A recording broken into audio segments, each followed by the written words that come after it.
Hello guys, most welcome. हम कर रहे हैं financial accounting chapter number first start किया था हमने basic level of financial accounting का, जिसका नाम था इंट्रोडक्शन टू अकाउंटिंग। इसका आज का पार्ट नंबर 4 है, यानी कि इस चैप्टर के 3 पार्ट हम पहले अपलोड कर चुके हैं। लास्ट पार्ट के अंदर हमने accounting conventions, accounting concept and accounting principle के बारे में अच्छे से समझा था। इन तीनों में क्या डिफरेंस है और तीनों एक दूसरे से कैसे रिलेटेड है, क्या संबंध है इनके बीच में, वो पढ़ा था। और फिर हमने अकाउंटिंग कन्वेंशंस जो 4 थी, जिसमें conventions of disclosure, conventions of consistency, conservatism and materiality को पढ़ा था। आज के लेक्चर के अंदर मैंने प्रीवियस लेक्चर में बोला भी था कि हम अकाउंटिंग कॉन्सेप्ट पढ़ेंगे, तो आज हम अकाउंटिंग कॉन्सेप्ट पढ़ने वाले हैं। टोटल 9 कॉन्सेप्ट हैं। Separate entity concept, money measurement concept, going concern concept, dual aspect concept, cost concept, revenue recognition concept, matching concept, accrual concept and accounting period concept. ठीक है, तो आइए हम स्टार्ट करते हैं। ये तो हम कर चुके हैं प्रीवियस लेक्चर के अंदर अकाउंटिंग कन्वेंशंस को। ठीक है, तो इसमें सबसे पहले अकाउंटिंग कॉन्सेप्ट के अंदर हमारे पास आता है सेपरेट एंटिटी कॉन्सेप्ट। ये जो सेपरेट एंटिटी कॉन्सेप्ट है ना, इसको मैंने फर्स्ट लेक्चर के अंदर बताया था कि बिजनेस अलग होता है, बिजनेसमैन अलग होता है, व्यापार और व्यापारी दोनों अलग होते हैं। किसके पॉइंट ऑफ व्यू से? अकाउंटिंग के पॉइंट ऑफ व्यू से। वैसे बिजनेस और बिजनेसमैन, यानी कि ये बिजनेस है और कोई उसका ऑनर है, स्वामी है, मालिक है, तो वो तो उसका ही हुआ ना business. But accounting point of view से ऐसा नहीं है। अगर आप अकाउंटिंग कर रहे हो, आप ट्रांजैक्शंस को रिकॉर्ड कर रहे हो, उसका क्लासिफिकेशन कर रहे हो, है ना, आप जनरल एंट्री बना रहे हो, आप लेजर कर रहे हो, आप ट्रायल बैलेंस बना रहे हो, है ना, फाइनल अकाउंट्स बना रहे हो, रिपोर्ट तैयार कर रहे हो, अकाउंटिंग रिपोर्ट तैयार कर रहे हो, तो फिर बिजनेस और बिजनेसमैन दोनों अलग हैं, बोथ आर सेपरेट। क्योंकि बिजनेस का अपना एक डिस्टिंक्ट जो है एग्जिस्टेंस होता है, अस्तित्व होता है। व्यापार अपने आप में होता है। ठीक है, हम बिजनेस के लिए, उस व्यापार के लिए अकाउंटिंग कर रहे होते हैं। तो ये हमको कौन बताता है कि अकाउंटिंग के अंदर जो है बिजनेस और बिजनेसमैन बोथ आर सेपरेट। तभी तो बिजनेसमैन जब पैसा लगाता है बिजनेस के अंदर, तो उसको हम कैपिटल बोलते हैं, और बिजनेस की बैलेंस शीट के अंदर हम उसको लायबिलिटी साइड में दिखाते हैं कैपिटल को, क्योंकि वो बिजनेस की लायबिलिटी है। अगर दोनों सेम ही होते तो फिर कैसे लायबिलिटी होती? ओके, तो ये ट्रांजैक्शन हो गया आपका। तो सेपरेट एंटिटी कॉन्सेप्ट जो है वही हमें बोलता है कि बिजनेस और businessman both are separate for the purpose of accounting, और बिजनेस का अपना एक सेपरेट, एक डिस्टिंक्ट एग्जिस्टेंस होता है अपने ओनर से, अपने बिजनेसमैन से। ओके, ठीक, जिससे अकाउंटिंग और ट्रांजैक्शन को रिकॉर्ड करना बहुत ईजी हो जाता है। नेक्स्ट आता है आपका money measurement concept. Next concept कौन सा है? Money measurement concept. ये भी हम डेफिनेशन के अंदर पढ़ चुके हैं अकाउंटिंग की। तो वो अकाउंटिंग की जो डेफिनेशन है वो मनी मेजरमेंट कॉन्सेप्ट के बेस पे बनाई गई है, यानी कि उस डेफिनेशन का भी तो बेस होगा ना, वो ये कॉन्सेप्ट है कि वे ट्रांजैक्शन, वे इवेंट जिनमें फाइनेंशियल कैरेक्टर हो, जिसको हम मनी में मेजर कर सकते हो, पैसों में, मुद्रा में माप सकते हो, उन ट्रांजैक्शन को ही हमें रिकॉर्ड करना होता है। तो वो हमें मनी मेजरमेंट कॉन्सेप्ट बताता है। अगर कोई ट्रांजैक्शन ऐसा है जिसको मनी में मेजर नहीं कर सकते, तो हम उसको अकाउंटिंग के अंदर कभी भी रिकॉर्ड नहीं करेंगे, यानी कि उसका हम लेखा नहीं करेंगे, उसकी हम अकाउंटिंग नहीं करेंगे। एग्जाम्पल देता हूं, अगर किसी ऑर्गेनाइजेशन के अंदर कोई भी ट्रांजैक्शन हो रहा है, जैसे सेल कर रहे हैं, परचेज कर रहे हैं, एम्प्लॉय को सैलरी दे रहे हैं, और जो बिल्डिंग है उसका रेंट पे कर रहे हैं, कोई एसेट परचेज कर रहे हैं, तो इन सब ट्रांजैक्शन को अभी तक जो मैंने बताया, इनको मनी में मेजर किया जा सकता है, इनके अंदर फाइनेंशियल कैरेक्टर होता है। तो इन ट्रांजैक्शन को हम अकाउंटिंग के अंदर रिकॉर्ड करते हैं, इनकी रिकॉर्डिंग करते हैं, बुक कीपिंग करते हैं। बट अब मैं आपको एक ट्रांजैक्शन और बताता हूं। ऑर्गेनाइजेशन के अंदर जो एम्प्लॉयज है वो बहुत लॉयल है। अब इसको मनी में मेजर कर सकते हैं क्या? नहीं। हमने एम्प्लॉय की या किसी मैनेजर की जो है सबके सामने तारीफ कर दी, उसको अवार्ड दे दिया, उसको सम्मान दे दिया, मान सम्मान दे दिया, तो क्या इसको हम मनी में मेजर कर सकते हैं इस ट्रांजैक्शन को? नहीं। तो इसको हम रिकॉर्ड नहीं करेंगे। तो ये कहता है आपका मनी मेजरमेंट कॉन्सेप्ट। ओके, ठीक। Next, going concern concept. अब ये गोइंग कंसर्न कॉन्सेप्ट क्या है? देखो, ये भी अच्छा है। गोइंग कंसर्न मतलब गोइंग, समझ रहे ना, निरंतर चलने वाला। जब भी कोई भी बिजनेस स्टार्ट करते हैं हम, ये थोड़ा सा आप ध्यान से सुनोगे ना तो इस चीज को समझ पाओगे। जब भी हम कोई भी बिजनेस स्टार्ट करते हैं तो क्या सोच के स्टार्ट करते हैं? अभी किसी ने नया नया बिजनेस स्टार्ट किया है, आज जो है उस बिजनेस का मुहूर्त है, आज फर्स्ट डे है, तो उसके दिमाग में, बिजनेसमैन के दिमाग में क्या रहा होगा उस बिजनेस के बारे में कि इसको तो बहुत लंबे टाइम तक चला रहा, इसको तो बहुत लंबा चलाएंगे, अब इसमें हम झंडे गाड़ देंगे, इसको बहुत आगे ले जाएंगे, इसको बहुत बड़ा फैलाएंगे, इसको ग्रो कराएंगे। कोई भी ये सोचता है क्या ये महीने या 2 महीने या साल भर में फैल हो जाएगा और इसको बंद कर देंगे? नहीं, कभी भी कोई भी ये नहीं सोचता है। गोइंग कंसर्न कॉन्सेप्ट होता है कि इस बिजनेस को तो अब हम बहुत आगे तक ले जाएंगे, लंबा चलाएंगे। तभी जब हम एसेट्स खरीदते हैं, जैसे कोई मशीन है वो परचेज करी हमने, अब मशीन परचेज करी मान लेते हैं 5 लाख रुपए की, 5 लाख रुपए, कोई ऑर्गेनाइजेशन है उसका बिजनेस ओपन किया और हमको मशीन की जरूरत है तो मशीन परचेज कर ली 5 लाख रुपीज में। 5 लाख रुपीज कहाँ है, ऑनर ने कैपिटल लगाई होगी ना, तो ये कैपिटल एक्सपेंडिचर है मशीन खरीदना, वैसे भी रेवेन्यू नेचर का तो है नहीं, एक बार करा है फिर ये काफी टाइम तक मशीन हमारे काम आएगी। अब वो मशीन जो है हमारे 10 साल काम आएगी। तो अब वो जो हमने 5 लाख रुपए खर्च करके मशीन परचेज करी है, हाँ, उसको क्या पूरे 5 लाख रुपए के खर्चे को हम अभी इस साल के P&L अकाउंट के अंदर दिखा देंगे, यानी कि इस साल हम उसकी अकाउंटिंग करेंगे? नहीं, ये कैपिटल नेचर का है और इसका बेनिफिट आने वाले 10 साल तक मिलेगा। तो उस 5 लाख को हम 10 साल में बराबर डिवाइड कर देंगे, तो 10 का डिवाइड करेंगे तो एवरी ईयर 50,000 का खर्चा हम P&L अकाउंट के अंदर दिखाएंगे। अगर आप अकाउंटिंग जानते हो तो समझ आ रहा होगा कि मैं क्या कह रहा हूं। इसी को हम डेप्रिसिएशन बोलते हैं। तो यानी कि 10 साल की सोच के बैठा है बंदा कि 10 साल तक बिजनेस चलेगा और ये डेप्रिसिएशन में हर 10 साल तक दिखाऊंगा, मतलब उसको पूरा विश्वास है कि बिजनेस इतना लंबा चलेगा। लेकिन कई बार बिजनेस जो है जल्दी बंद हो जाते हैं, लेकिन हम ये नहीं मानते। हम कौन सा कॉन्सेप्ट मानते हैं? Going concern concept. The concept of going concern assume that the business firm would continue to carry out its operation लंबे टाइम तक चलेगा। Okay, next, dual aspect concept. अब ये तो अकाउंटिंग का डबल अकाउंटिंग सिस्टम आप समझते हैं ना, डबल अकाउंटिंग सिस्टम होता है ना, ड्यूअल एस्पेक्ट कॉन्सेप्ट उसी के ऊपर बेस्ड है पूरा का पूरा, कि कोई भी बिजनेस जो होता है उसके अंदर जो भी ट्रांजैक्शन होते हैं उसका 2 इफेक्ट होते हैं। ड्यूअल एस्पेक्ट होता है ना, डेबिट और क्रेडिट हम करते हैं ना, ड्यूअल एस्पेक्ट कॉन्सेप्ट है, यानी कि किसी भी ट्रांजैक्शन के अंदर 2 पार्टी या 2 अकाउंट जो है उससे प्रभावित होते हैं, इफेक्ट करते हैं। जैसे आपने कोई गुड्स बेचा तो 2 चीजें हुई ना, आप सेलर हो, सामने वाला परचेजर है, ये समझ सकते हैं। दूसरा, गुड्स जा रहा है, उसके बदले में पैसे आएंगे या आ गए, तो ड्यूअल एस्पेक्ट के ऊपर चलता है। हर ट्रांजैक्शन के अंदर 2 पार्टी प्रभावित होती है, 2 अकाउंट्स प्रभावित होते हैं और फिर उस हिसाब से अकाउंटिंग की जाती है, जो हम डेबिट और क्रेडिट के अंदर समझते हैं। लुका पैसियोली ने इसका जो है मॉडर्नाइजेशन किया था, या कह सकते हैं उन्होंने हमें, मैथमेटिशियन थे वो, उन्होंने हमें ये ड्यूअल एस्पेक्ट कॉन्सेप्ट दिया, डेबिट एंड क्रेडिट। वो इटालियन थे, तो डेबेरे और क्रेडेरे उनकी लैंग्वेज में था। क्या था? डेबेरे और क्रेडेरे, डेबेरे और क्रेडेरे। और फिर इस डेबेरे से डी ले लिया और यहां से ले लिया आर, तो ये बन गया डेबिट, डी आर, ठीक है। और क्रेडेरे से सी लिया और आर लिया तो बन गया सी आर। और फिर बाद में जब इसका इंग्लिश के अंदर ट्रांसलेट किया गया तो इन्होंने डेबेरे को कर दिया डेबिट। इंग्लिश अंग्रेजों ने क्या किया? डेबेरे को क्या कर दिया? डेबिट। और क्रेडेरे को क्या कर दिया? क्रेडिट। और अभी भी इसको हम डी आर और सी आर ही बोलते हैं। बाकी ध्यान से देखोगे ना तो इसमें डी है, देखो, है ना, आर है ही नहीं इसके अंदर डेबिट में। तो डेबिट की full short form D R कैसे हो गई? इसमें आर तो है ही नहीं, वो डेबेरे की फुल फॉर्म है डेबिट। अंग्रेजों ने फिर उसको डेबिट बोल के डी आर लिख दिया, मतलब ये तो एज इट इज ले लिया, इस डेबेरे को डेबिट कर दिया। आया समझ में? तो इंग्लिश के अंदर ट्रांसलेट जब उस बुक का हुआ तो डेबिट और क्रेडिट आ गया। बाकी डीआर और सीआर की फुल फॉर्म है डेबेरे और क्रेडेरे। आज के टाइम में हम उसको डेबिट और क्रेडिट बोलते हैं। तो लुका पैसियोली ने 1494 के अंदर ये उसने एक बुक पब्लिश करी थी, उस बुक के अंदर ये बताया था। बुक का लंबा चौड़ा नाम है, वैसे वो इतना हमारे एग्जाम में आता नहीं बुक का नाम, कॉम्पिटिशन की तैयारी करे तो आता है, अदरवाइज ठीक है। ओके, ठीक। तो ये ड्यूअल एस्पेक्ट हो गया। नेक्स्ट आता है हमारा कॉस्ट कॉन्सेप्ट। नेक्स्ट कौन सा है? Cost concept. अब ये क्या है सर कॉस्ट कॉन्सेप्ट?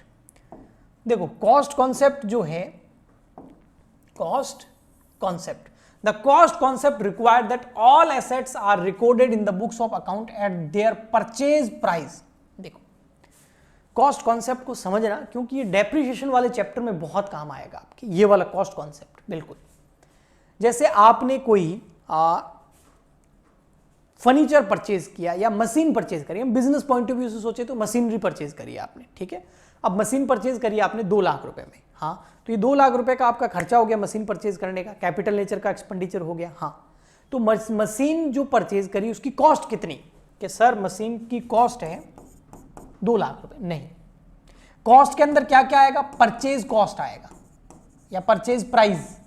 2 लाख रुपए में तो खरीदी है, अच्छा, फिर उसको भैया आप लेके आए होंगे ना अपनी फैक्ट्री तक, ट्रांसपोर्ट का भी तो खर्चा होगा, हाँ वो भी इसके अंदर ऐड हो जाएगा, transport expense, transport expense sir वो लगे हमारे 10,000 रुपये। फिर इसके अलावा कोई भी ऑक्ट्री या कोई भी टैक्स पे किया है, कस्टम ड्यूटी वगैरह कोई पे किया है, या फिर आपने जो है उसका इंस्टॉलेशन किया है, हैवी मशीन है बहुत, इंस्टॉल आप नहीं कर सकते, आपने मैकेनिक को बुलाया, इंजीनियर को बुलाया, उसने उसको इंस्टॉल किया, मतलब फैक्ट्री के अंदर एक जगह स्थापित किया, और वो फ्री में नहीं करेगा, इसके बदले में उसने पैसे लिए, तो इंस्टॉलेशन कॉस्ट जो है वो भी इसके अंदर शामिल हो जाएगी, इंस्टॉलेशन कॉस्ट वो हो गई फॉर एग्जांपल के लिए आपकी 15,000 रुपये।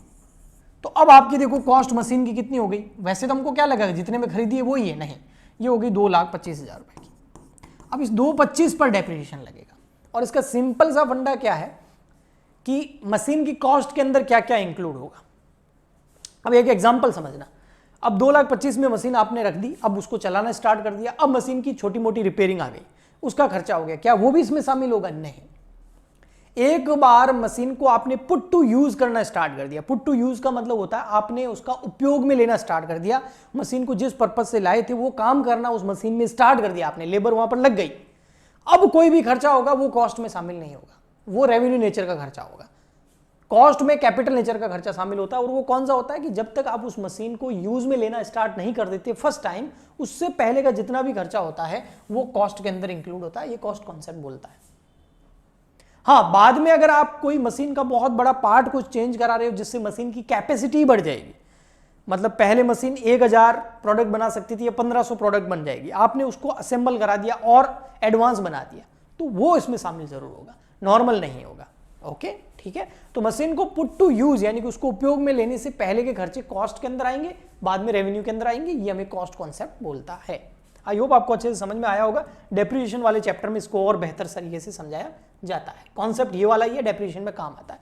रेवेन्यू रिकॉग्नाइजेशन कॉन्सेप्ट या realisation concept. The concept of revenue recognisation require that the revenue for a business transaction should be included in the accounting records only when it is realized. अगर आपने कोई कमाई कर ली है तो वो कमाई अगर आपने की है तो ही इस साल दिखाएंगे। रेवेन्यू रिकॉग्नाइज कॉन्सेप्ट से पहले मैं आपको थोड़ा सा कॉन्सेप्ट और बताता हूं, वो बहुत इंपॉर्टेंट है, फिर हम रेवेन्यू वाले पे आ जाएंगे। वो आता है आपका, ये सबसे लास्ट है लेकिन बहुत अच्छा है, ये बहुत इंपॉर्टेंट भी है। वो है आपका एक्रूवल नहीं, ये अकाउंटिंग पीरियड कॉन्सेप्ट। अब ये है कुछ नहीं, मैं शॉर्ट में इसको निबेड़ देता हूं। अकाउंटिंग पीरियड कॉन्सेप्ट क्या बोलता है, जैसे हमारा फाइनेंशियल ईयर अप्लाई होता है, फाइनेंशियल ईयर अप्लाई होता है मतलब 1 अप्रैल 2024 को अभी ईयर स्टार्ट हुआ है और ये 31 मार्च 2025 में जाके ये ईयर खत्म होगा, इसको हम बोलते हैं 2024-25, ये हमारा फाइनेंशियल ईयर है। इस एक साल के अंदर जितने भी ट्रांजैक्शंस होते हैं उसकी हम अकाउंटिंग करते हैं और ये क्लोजिंग डेट होती है। 31 मार्च 2025 क्लोजिंग डेट होगी, 1 अप्रैल 2024 ये ओपनिंग डेट है। अप्रैल में अभी स्टार्ट हुआ है ईयर और अभी चल रहा है आपका जून जुलाई, अभी अगले महीना 1-2 दिन बाद में जुलाई स्टार्ट हो जाएगा। ओके, तो 31 मार्च 1 अप्रैल 2024 से लगाकर 31 मार्च 2025 तक जितने भी ट्रांजैक्शन होंगे उनको हम रिकॉर्ड करेंगे और 31 मार्च 2025 को फाइनल अकाउंट बना के पता करेंगे कि कंपनी का प्रॉफिट कितना है, सेल्स कितनी है, और रिपोर्ट बनाएंगे, कंपनी की बैलेंस शीट बनाएंगे, उससे कंपनी की फाइनेंशियल पोजीशन पता चलेगी। तो एक अकाउंटिंग का भी एक पीरियड होता है, ऐसा नहीं है कि अकाउंटिंग करते जा रहे हैं 10 साल हो गए अब सोच रहे हैं यार देखते हैं कि 10 साल में कितना कमाए, ऐसा नहीं, 1 ईयर का होता है अकाउंटिंग पीरियड। ओके, ठीक है। हाँ, नया नया बिजनेस स्टार्ट होता है, जैसे किसी ने जुलाई में ही बिजनेस स्टार्ट किया, आज किया है जून में, तो अब 1 अप्रैल को कैसे ट्रांजैक्शन जाएगा। तो नया जब पहली बार 1 ईयर फर्स्ट ईयर जो होता है वो 12 महीने से कम हो सकता है, बाकी सारे 12 महीने होता है पीरियड। ओके, ठीक है। तो ये अकाउंटिंग पीरियड कॉन्सेप्ट हमको बताता है कि 1 साल की अकाउंटिंग करनी होती है। ठीक, तो अकाउंटिंग कॉन्सेप्ट आपको समझ में आ गया, पीरियड कॉन्सेप्ट की 1 साल की अकाउंटिंग करनी होती है। अब इस 1 साल के अंदर हम वो रेवेन्यू लिखें को इस साल की मानेंगे जो इस साल रियलाइज हो गई है, जो रिकॉग्नाइज हो गई है। यहां पर बहुत अच्छा एग्जांपल दिया हुआ है, देखना आप एग्जांपल में क्या है, देखो, rent for the month of March 2017 even if received in April 2017। अब देखो मार्च महीने का 17 मतलब 2017 मान लो, मार्च महीने का किराया था, हमने कोई बिल्डिंग किराए पे दे रखी है, मार्च महीने का किराया हमको कब मिल रहा है? अप्रैल में मिल रहा है, अप्रैल में मिल रहा है। अब यहां पर दो अकाउंटिंग ईयर है, देखो एक तो कौन सा है, ध्यान से देखना, एक तो है 2016-17 और एक है 17-18। अब हमको यहां पर भी मार्च है, यहां पर अप्रैल है, यहां है 1 अप्रैल 2017 से स्टार्ट है और यहां खत्म कब हुआ? 31 मार्च 2017 को। अब मार्च महीने का, मार्च मंथ का, ध्यान से देखना बेटा, मार्च महीने का, इस मार्च महीने का रेंट हमको कब मिला? अगले साल अप्रैल में मिला। अब हम इसको कहां दिखाएं? पिछले साल का जो आखिरी महीना था वो मार्च था, हाँ, उसका किराया हमको नेक्स्ट ईयर के पहले महीने अप्रैल में मिल गया। अब इसको मैं पिछले साल में दिखाऊं या नेक्स्ट ईयर में दिखाऊं? पिछले साल में दिखेगा, जिस साल का है उस साल में दिखेगा, तो इसको मार्च में दिखाया जाएगा, यानी कि इसको हम दिखाएंगे 16-17 के अंदर, ना कि 17-18 के अंदर। तो ये रेवेन्यू रिकॉग्नाइजेशन कॉन्सेप्ट, इसको मैं और अच्छा करता हूं, ठीक है। फॉर एग्जाम्पल के लिए 2000 अभी चल रहा है 24-25, ठीक है बेटा, देखना 2024-25।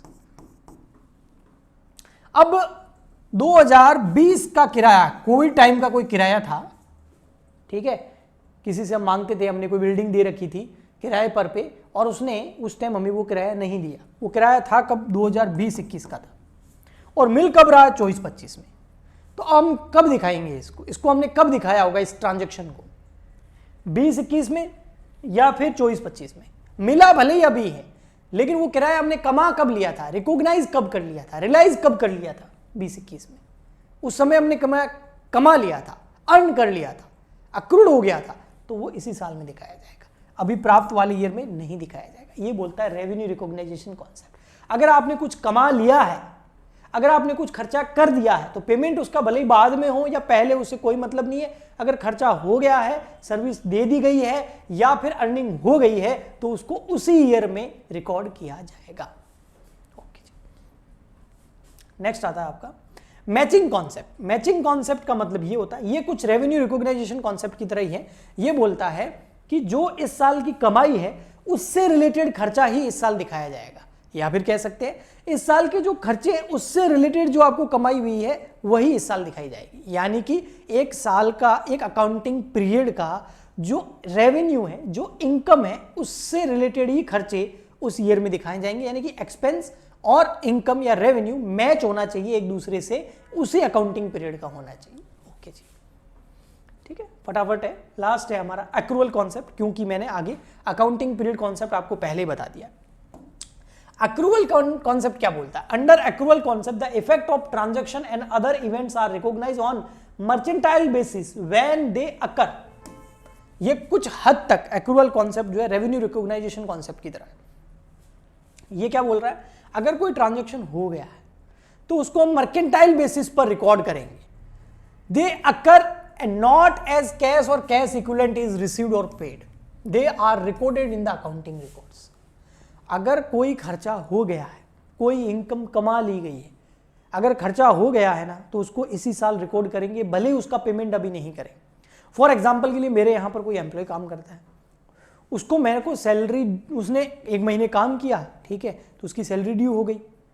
अब उसको भले ही मैंने इस साल सैलरी नहीं दी, मैं उसको बोल रहा हूँ फॉर एग्जाम्पल के लिए 2 साल बाद सैलरी दूंगा, बट उसने अभी मेरा खर्चा तो हो गया ना, तो वो सैलरी भले ही पे नहीं करी है, लेकिन इसी साल का खर्चा माना जाएगा। पे भले ही मैं अगले साल करूं।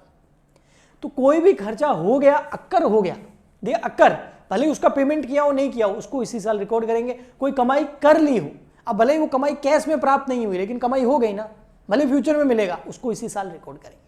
ओके, तो ये था एक्रूअल कॉन्सेप्ट। ये सारे के सारे accrual concept, revenue recognition concept, ये जो है ना, ये आपके फाइनल अकाउंट में बहुत काम आते हैं। जब हम फाइनल अकाउंट विद एडजस्टमेंट करते हैं ना, तब ये बहुत काम आते हैं।